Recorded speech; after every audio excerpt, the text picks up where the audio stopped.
And this cultural revolution spreads. The people too are swept up in it. They will have the right to their own library, a little sister of the great one.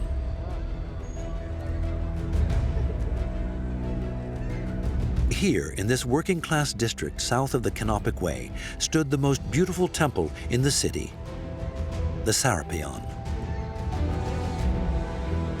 It is one of the few places in ancient Alexandria that we can locate precisely.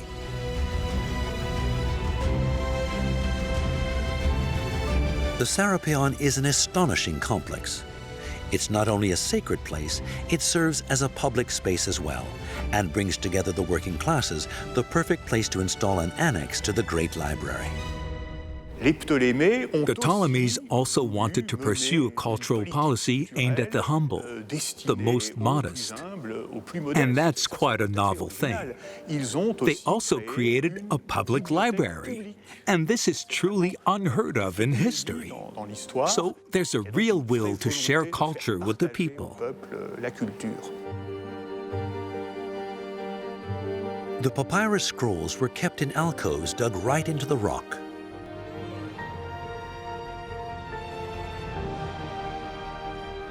This little annex of the great royal library takes in its waste, the doubles or the lower quality copies. Its great merit is to be for everyone, unlike the great library, which was exclusively reserved for the royal family and the learned elite. It reveals the great authors to the population through public readings. The Serapeum had more than 42,000 scrolls. People like this public library. They come here to learn at the same time as visiting the largest temple in the city. Eager to unite Greeks and Egyptians, the Greek rulers invent a new god, Sarapis. This royal temple, the Serapeum, is dedicated to him. Miraculously, there are still traces of it left. Its remains are gathered in this open-air archaeological museum. The monumental temple was built on an artificial hill. It served as an outlying acropolis here in the most densely populated area of the city.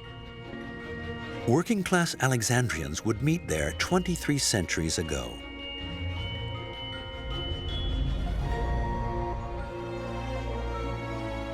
From ancient times, we still have these foundations and these two sphinxes that adorn the top of the hill.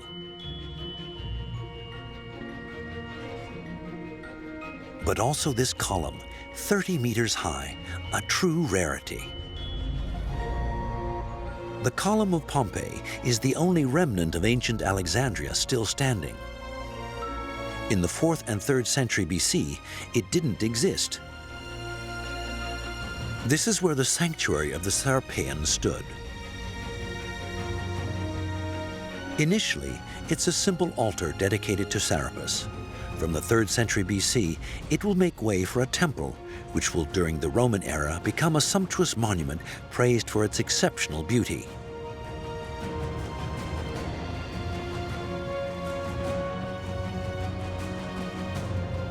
The Serapeum occupies a sacred space of 142 meters by 55 in the form of a rectangular peristyle, a gallery of columns surrounding an inner courtyard in which stands a temple of 11 meters by 21.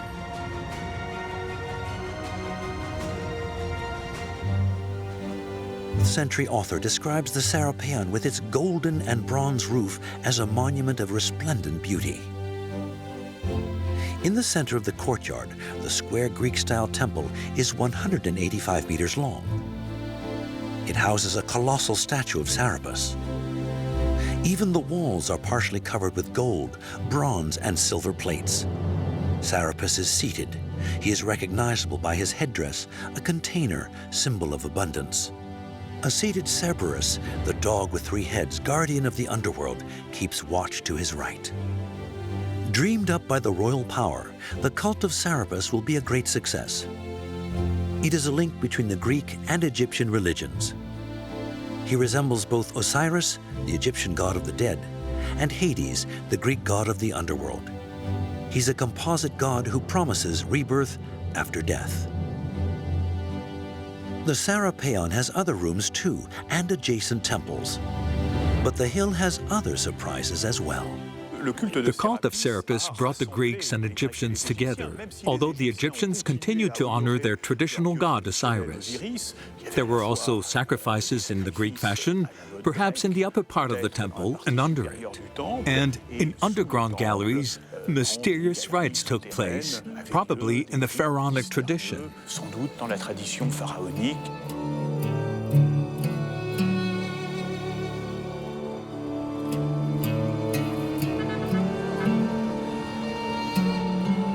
The inhabitants need food for the body as well as for the soul. The agriculture of Alexander's lands has to feed the ever-growing population of the city.